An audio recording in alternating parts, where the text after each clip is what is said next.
Some fast food items disappear because nobody buys them.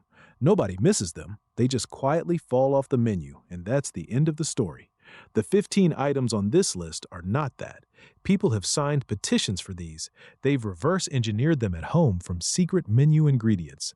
Decades later, they're still asking for them by name, and by the time we get to number one, you're going to hear about the one that got so out of hand a sitting United States senator publicly threatened to invoke a federal wartime law to keep it on shelves.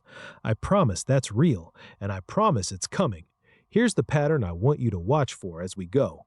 Almost none of these got killed because customers stopped loving them. They got killed by what was happening behind the counter, a kitchen that couldn't keep up, packaging that turned into a liability, a menu that didn't have room, a brand that outgrew its own item. Watch for which reason keeps showing up, because it explains why half of these eventually came back. Let's start the countdown. Number 15, Wendy's Frescata. In 2006, Subway was eating everyone's lunch, and Wendy's decided to fight back with its own line of made-to-order sandwiches, fresh-baked artisan bread, real deli meats, 4 different combinations including a club with Black Forest ham and turkey bacon. It built a genuine following fast. The problem was the kitchen underneath it. Wendy's restaurants simply weren't built for fresh bread and deli assembly the way a sandwich shop is, and it showed. Customers complained about inconsistent ratios of meat to bread from one location to the next. Less than 2 years after launch, Wendy's admitted it needed to refocus on its core menu, and the Frescata line quietly disappeared. It still tops nostalgia polls today. Number 14, Little Caesars Pepperoni Crazy Bread. Picture regular crazy bread, except it's stuffed with pepperoni and extra cheese and rolled in Parmesan. Little Caesars gave these away free with pepperoni pizza orders in the 90s, and they became a cult item almost immediately. But here's the catch. It was designed from day one as a limited-time promotion, not a permanent menu addition, and on a menu that already includes deep dish pizzas, wings, and multiple bread products. There simply wasn't a permanent slot for it. The good news, because it's made from ingredients already sitting in every Little Caesars kitchen, it's one of the easier discontinued items to talk an employee into making off the record. Number 13, McDonald's McHotDog. This one's almost funny in hindsight. Ray Kroc, the man who built McDonald's into what it is, wrote in his own autobiography that his restaurants would never sell hot dogs because, and this is a direct quote, "there's no telling what's inside a hot dog's skin." He died in 1984. 11 years later, in 1995, McDonald's launched the McHotDog anyway. It failed almost immediately, and it's popped up only as a regional novelty ever since. A few Midwest franchises in the mid-90s, parts of Pennsylvania in the 2000s, and it remains a permanent item only in Japan. This is one of the rare items on this list that got killed by its own founder's ghost. Number 12, Sonic's French Toaster. Released in January 2015 for just a couple of weeks, this was maple syrup brushed French toast used as the bun for a sandwich packed with egg, cheese, and your choice of bacon or sausage. People loved it enough that it's still one of the most requested comebacks in Sonic's history. It never got a wide release, partly because of how labor-intensive it was to make correctly, and reportedly because it packed in more sodium than the chain wanted attached to a permanent item. Sonic has quietly let fans hack a version of it out of existing menu items ever since, but the real thing hasn't been back in over a decade. Number 11, Burger King's Satisfries. In 2013, Burger King thought it had solved the healthy fries problem, a less porous batter that soaked up noticeably less oil, cutting the calories without changing the cut of the fry. Over 100 million guests tried them, but 2 things killed it. They cost 30 cents more than regular fries, and it turns out nobody buys fries because they're trying to be healthy. Franchise owners were given the choice to keep them a year later, and only about 1 in 3 did. By 2014, they were functionally gone, a genuinely better-for-you product that failed because it was solving a problem nobody wanted solved at the fry counter. Number 10, Jack in the Box's Cheesy Macaroni Bites.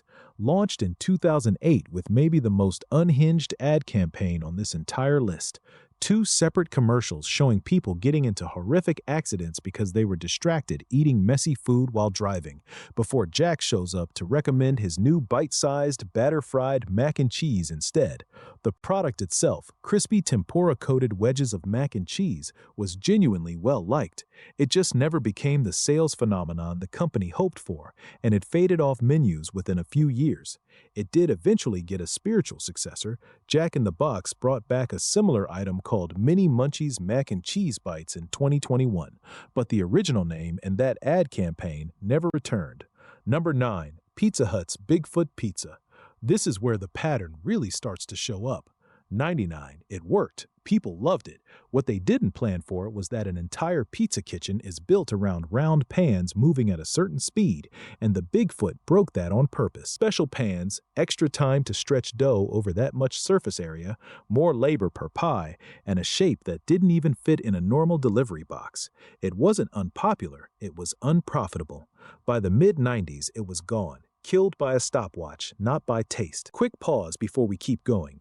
If you've had one of these before, drop the number in the comments because I'm curious how far down this list most people actually go before they hit one they remember eating. And if you want more of these deep dives into why fast food actually makes the decisions it does, this is basically what this channel does, so it's worth sticking around for. Number 8. McDonald's McDLT.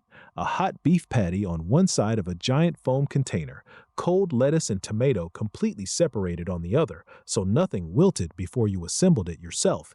It was genuinely popular. It also came in a clamshell roughly double the size of a normal burger box, made of polystyrene foam, at the exact moment environmental groups were using McDonald's packaging as their #1 example of fast food waste. In 1990, McDonald's committed to phasing out foam entirely, and once the box was gone, so was the entire concept.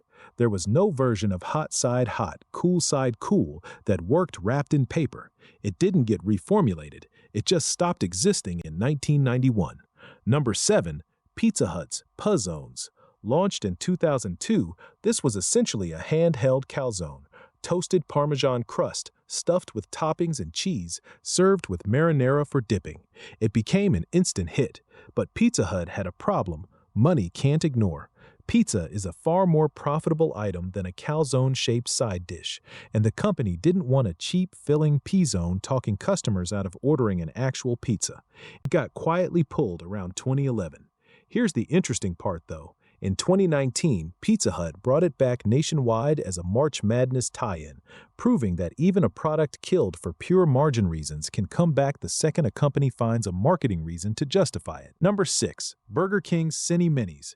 Introduced in 1998 as freshly baked miniature cinnamon rolls with icing for dipping, these were popular enough that pulling them in the early 2000s actually generated an online petition years later, a real one, with a few thousand signatures. Burger King listened, sort of. In 2018, they brought Cinni Minis back through a Grubhub promotion, giving them away with qualifying orders instead of putting them back on the permanent menu. Then they vanished again. It's the clearest small-scale proof on this list that public pressure alone can force a temporary comeback, even when a company has already decided the item isn't worth permanent shelf space. Number 5. Taco Bell's Bell Beefer. I need you to actually sit with this one. Taco Bell sold a hamburger on a bun with taco sauce and shredded cheese, but still fundamentally a burger, sitting on the menu at a Mexican-inspired fast food chain for over 2 decades. It dates back to the company's very first menu, renamed a few times before landing on Bell Beefer by 1969. As Taco Bell leaned harder into its actual identity through the 90s, a plain burger next to the tacos and burritos looked increasingly out of place, and sales had been sliding anyway. It got cut. People protested for a burger at a taco restaurant. Number 4. KFC's Double Down.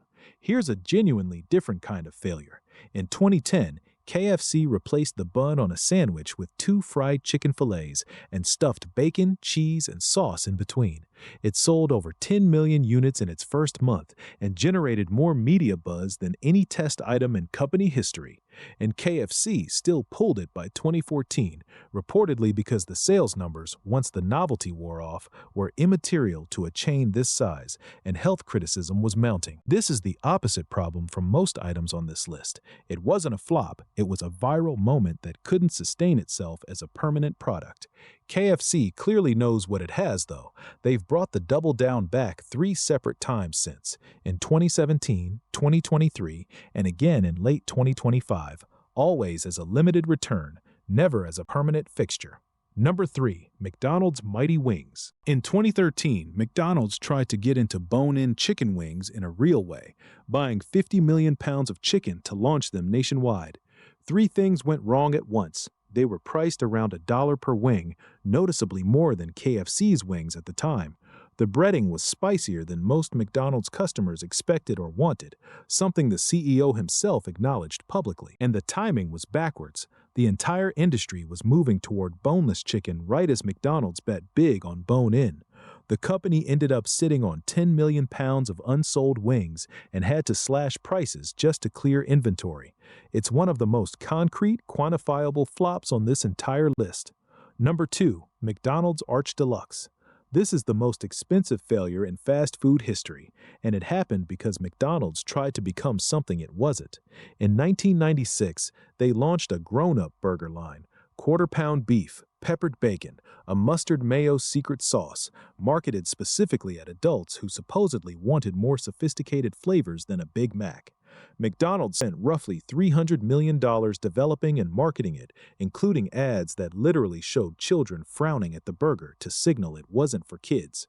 The problem is, McDonald's entire brand identity is fast, cheap, and familiar, and the Arch Deluxe asked customers to pay more for something more complicated at the one restaurant famous for neither. It was discontinued by 2000. Everyone still just wanted a Big Mac. And number 1, the strangest reason anything on this list ever disappeared, the Choco Taco. This isn't even a burger chain invention. It's a Klondike ice cream product, a waffle cone shell shaped like a taco that had been a summer staple since 1983. In 2022, Klondike quietly discontinued it, citing a shift in demand toward other products. It was supposed to be a routine, boring supply decision. Instead, the backlash was immediate and, frankly, ridiculous in the best way. Connecticut Senator Chris Murphy publicly tweeted that he'd introduced legislation to invoke the Defense Production Act, a law built for wartime manufacturing emergencies, specifically to force the continued production of Choco Tacos. Reddit co-founder Alexis Ohanian tried to actually buy the rights to the product from Unilever. Ernst Senator joked about federal wartime powers over an ice cream truck snack, and it made national news. The pressure worked eventually. Klondike partnered with Taco Bell to test a comeback in just 20 locations in Los Angeles and Milwaukee, and it stayed a limited on and off release ever since. So here's what 15 items and one very confused senator actually add up to. A menu item that's always available is easy to take for granted. A menu item that might vanish tomorrow is something people will organize a protest for, sign a petition for, or, apparently, threaten federal legislation for. That's not an accident. Once a company sees how loud the reaction is when they take something away, bringing it back for a limited time only stops being nostalgia and starts being strategy. So now it's your turn. Out of all 15 of these, which one should actually come back, not for a month, not for 20 test locations, but permanently, for good? Tell me the number and tell me why, because I'm reading every one of these, and there's a real chance the strongest argument decides what this channel covers next.